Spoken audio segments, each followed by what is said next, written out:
2020 Wateringbury Guide and Scout Group AGM remotely, and with 4 of us here in the Scout Hall.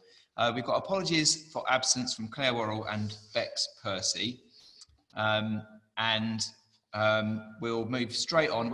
This is probably going to be about 15 minutes, we're thinking. Sorry? Oh, I apologize. And apologies from Ed Potts, who has sent through the accounts and his treasury reports, but unfortunately is unable to be here in the meeting. So I don't know if anybody has any comments on the minutes of last year, the 20th of September, which have been circulated.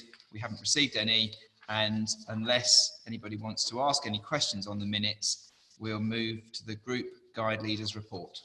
Oh, right, you're ready. Thank you.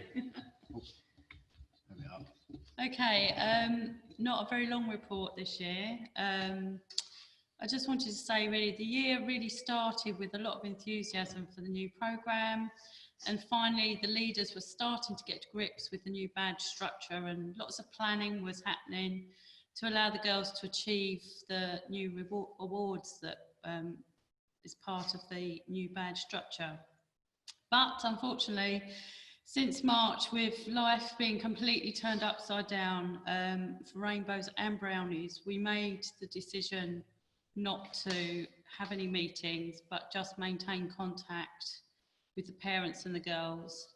But the guides took on the challenge of Zoom meetings, and we're actually able to enjoy some fun evenings. And from what I hear, the girls really did look forward to their Friday evenings in lockdown and their evening of online guides, which helped them through. We do now have the option to go outdoors and indoors with some limitations, and we're starting to work through all the additional policies and requirements of girl guiding to actually make this happen. This is a bit of a challenge, but we're keen to try and get regular meetings going for all sections, although, as always, consideration for the girls and the leaders' health and safety is absolutely paramount.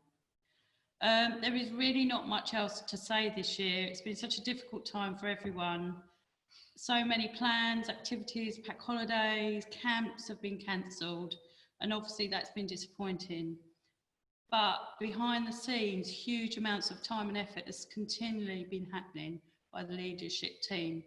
You wouldn't believe how much paperwork is needed to do an outdoor meeting. And I would like to just say a very special thank you to all of them, all of the volunteers that have helped us in the last few weeks, well, over the last year. And thank you for your continued support. And hopefully one day life will be back to normal. That's it from me. Great, thank you very much, Carolyn. We'll pass on to Nick for the group Scout Leaders report. I won't put you quite so close to me because it's going to be fairly scary if you've got HD. So I've had to put it on my phone. How's that for technology? My printer's broken. It's been a crazy year for Wateringbury Scout Group. We've had plans for the Beavers to go on awesome adventures. The Cubs to have amazing summer camp. The Scouts were going to go to Norfolk, and the Explorers some amazing plans for the Azores. But then it all went a bit crazy. The awful coronavirus suddenly came into our lives, and the UK was placed in lockdown, and all scouting was stopped abruptly with a text to all our members on I think it was a Tuesday night. But it's not all sad news. Before the lockdown, we had some wonderful adventures. The Beaver Scouts had a sleepover, although I think Tudor called it a wake-over, with lots of silly games, laughs, and copious amounts of sweets, I understand, for the benefit of parents. They were all organic, fruit-only sweets. Then there was some pantomime. Then there was the pantomime. Oh yes, there was. And for all sections, it was amazing to watch and see so many of our members with a role on stage, and even more amazing to see some of our members' parents in it as well. I even got dragged up on stage at one point. A massive thank you to those who were participants in that.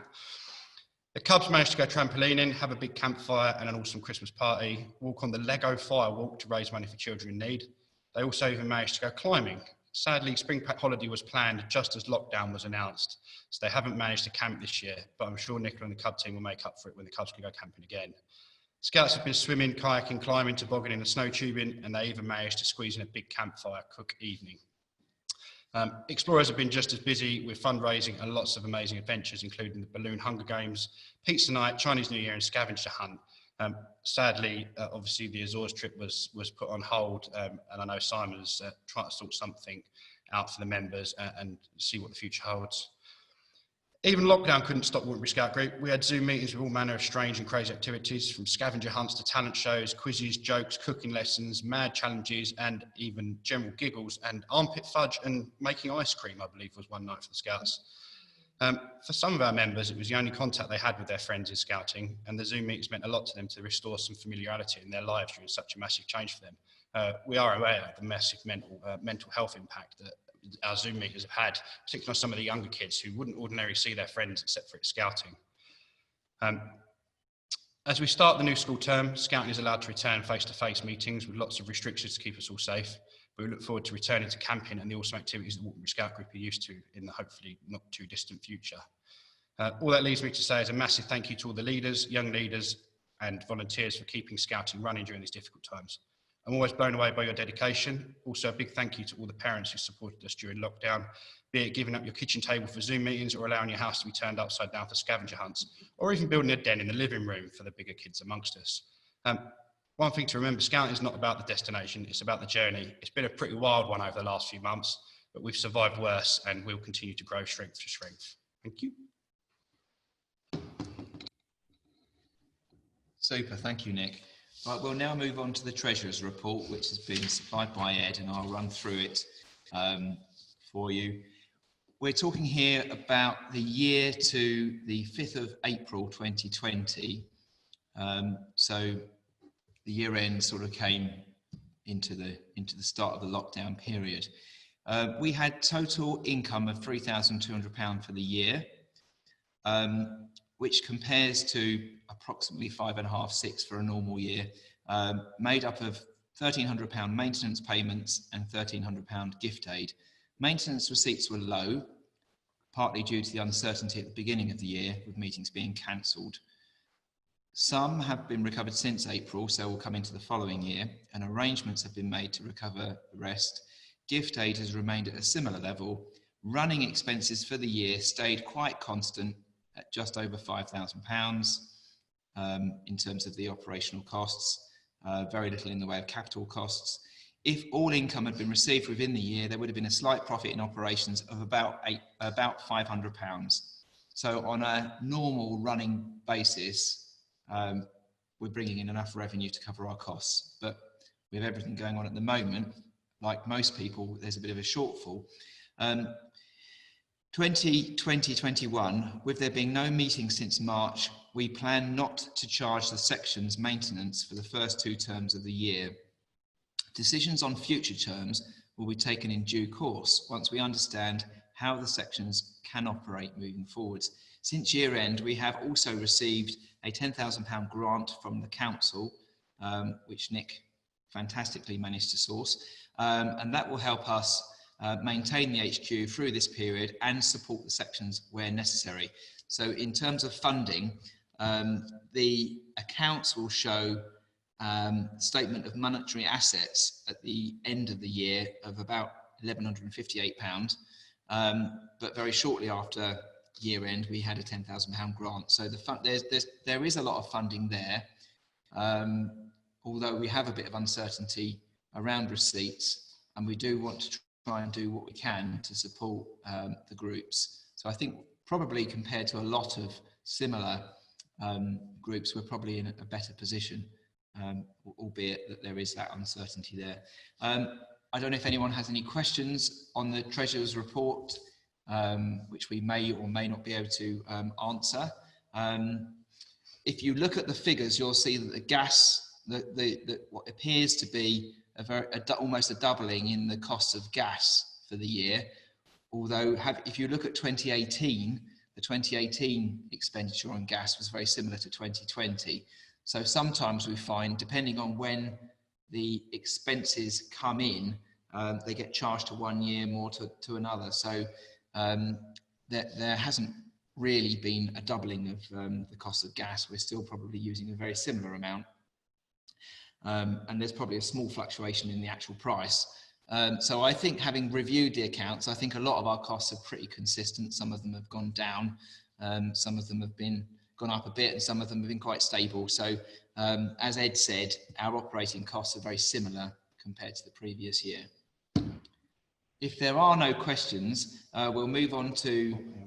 It's just worth noting that obviously the period for COVID wouldn't be covered by this, so the gas bill that comes out for this third quarter, whatever we pay in, will be a little bit lower than normal because we didn't have the heating on or anything, have we? So yeah, I mean, hopefully a number of the running costs will be lower, although we may potentially need to invest a little bit more in cleaning if we're going to be reopening the hall. May I just ask a question, please? Yes, sorry. coming through loud. I forgot what I had to do. How do you know how the gas is? It metered? Is someone having to let someone in to do a reading, or have they got some remote process? I'm just wondering why we're getting this complete fluctuation.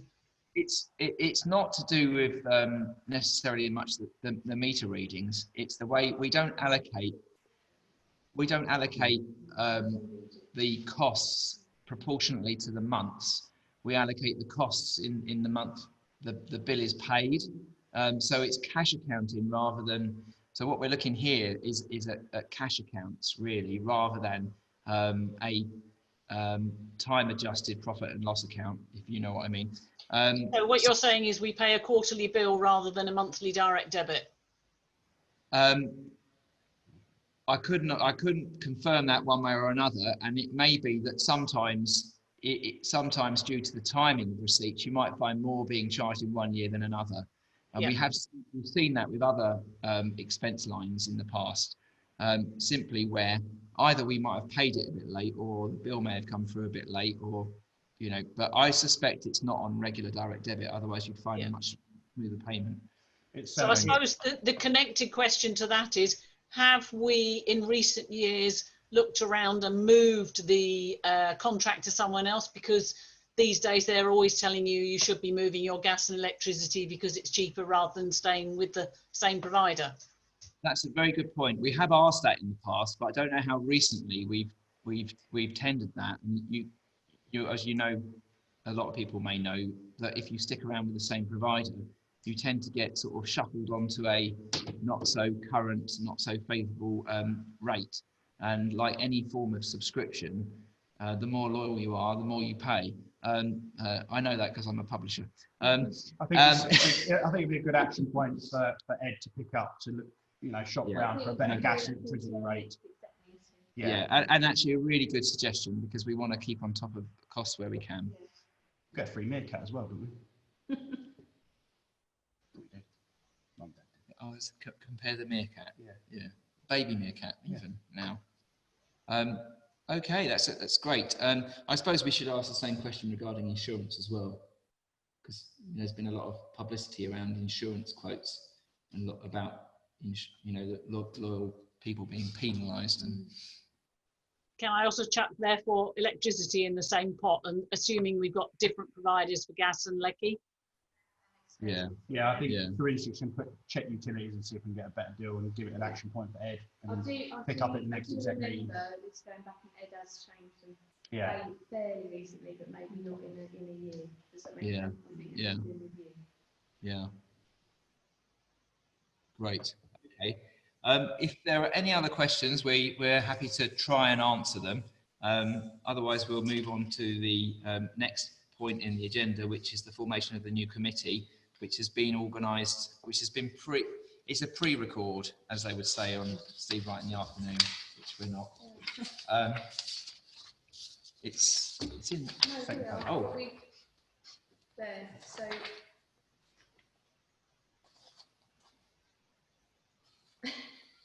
One circle.